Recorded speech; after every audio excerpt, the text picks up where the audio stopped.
Hi, my name's Serafina, and I was born and raised in a religious cult in Aotearoa, New Zealand, until the age of 17. I grew up behind these walls, but luckily I did most of my schooling at the local school, so I did have some interactions with the outside world. I lived in this old bus we converted to a home after living in tents for 3 years, with my two brothers, my mum, and my dad. This is me when I was 13 during one of our 11 weekly church meetings. This one was foot washing. We would wash each other's feet following examples set out in the Bible.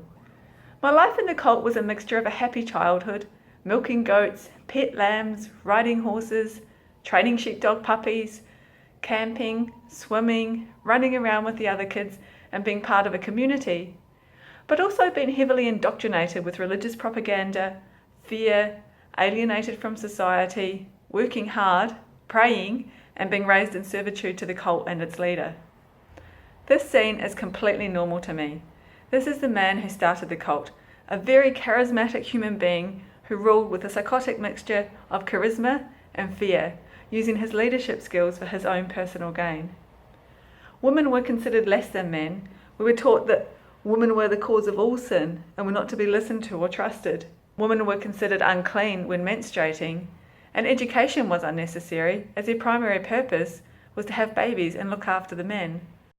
This is a secret property we had in the mountains. We were taught we were going to be hunted, persecuted, and likely killed for being Christians. So we believed we would have to run and hide in the mountains. Hence the reason for the 40+ horses, a stockpile of guns and ammunition, and this secret property. I was told, and I believed, that I would die before I reached the age of 20. I always kept a backpack ready to grab at any moment, and it was always a mixture of fear and excitement at the thought of having to run, hide, and live off the land. This is me being baptised when I was 13, and here celebrating my 15th birthday in our bus. So I was born into this life, into this community. This was my home, my family, my childhood. It gave me a sense of purpose and belonging.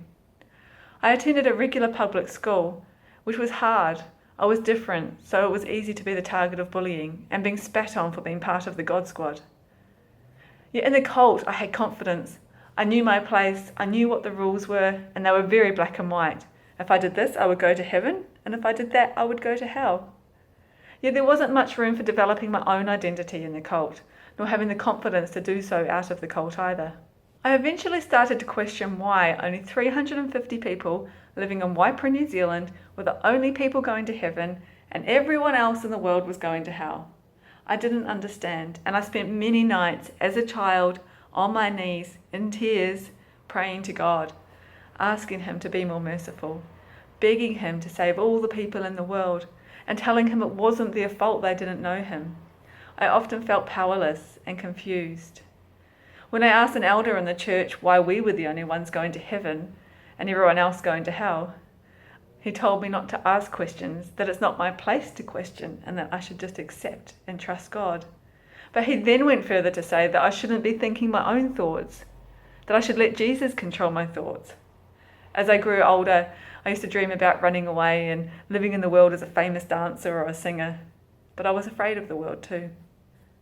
A defining moment for me was when I was 15. I saw what I assumed were gang members. They had leather jackets, tattoos, piercings. They were smoking cigarettes, all the really bad, evil stuff. And I remember standing there, wearing my headscarf, just quietly watching them, observing their interactions, and being totally fascinated by them. I looked at their faces and at their eyes, and they seemed kind. They were smiling, laughing, talking, being friendly with each other and the strangers around them. And I remember thinking, we aren't like that. We aren't friendly and engaging with strangers. And it seemed really nice. And I wondered how we knew these people were evil. And I wondered what defined evil. Was it their clothes? Was it because they had tattoos? Was it because they smoked cigarettes?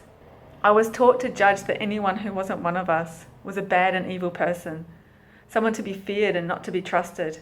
But as I looked, I couldn't see evil in their smiles, only kindness in their eyes and on their faces.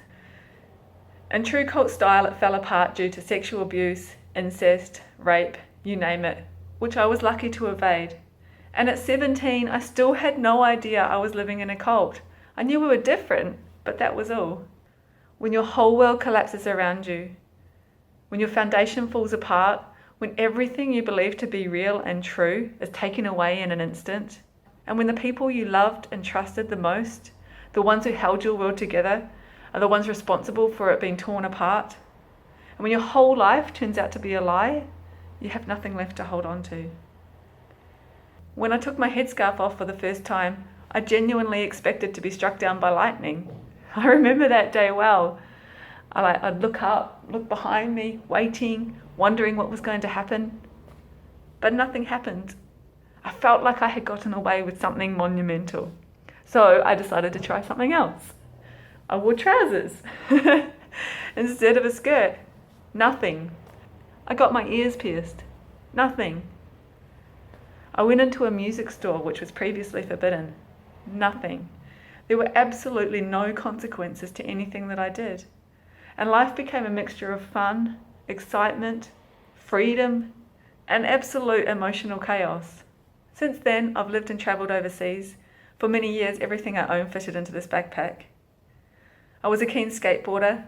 I studied martial arts, both Aikido and Wing Chun. I worked in one of the 4 major banks in Australia, climbing the corporate ladder. I lived through the Christchurch earthquake, and I have never been more afraid or felt more powerless in my entire life. My world collapsed around me again, and I had no control over it. None of us did. I legally changed my name to Serafina. The cult leader named me Miriam. I always hated it, especially the spelling. I changed it after watching the movie The Golden Compass. There's a character in there called Serafina Pekala, and I immediately fell in love with the name and just had to have it. It was mine. It means fiery angel. I'm a mother, and I was a single mother for a period of time. And that is just some of my life journey since leaving the cult 22 years ago. What coming out of a religious cult has taught me is that there are no absolutes in life. The rules are all made up by someone, somewhere, somewhen. Everything can be changed.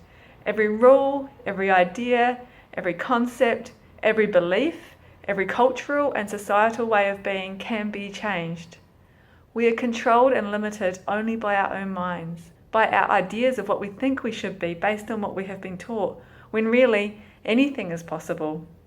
I remember reading a story years ago about how elephants are trained to not run away. They tie a baby elephant to a pole with a big chain and leave it there. Then as the elephant grows, they gradually replace the chain with a rope, making it thinner and thinner, until eventually the elephant is fully grown and tied only with a small twine. But the elephant still won't move away from the pole because it believes it can't, like when it was a baby. And we are the same. We are gradually taught that we are chained, but we are not. We are free. Today I do many things, but one I am most excited about is Teaspoons of Change, a concept I share with my partner Darcy, which are the personal choices, decisions and actions that have a positive impact on people and the planet. My upbringing in the cult, it could have defined my doubt in the world. It could have shattered my life, but I've come through it with a love for life and an immense gratitude and excitement to wake up each day.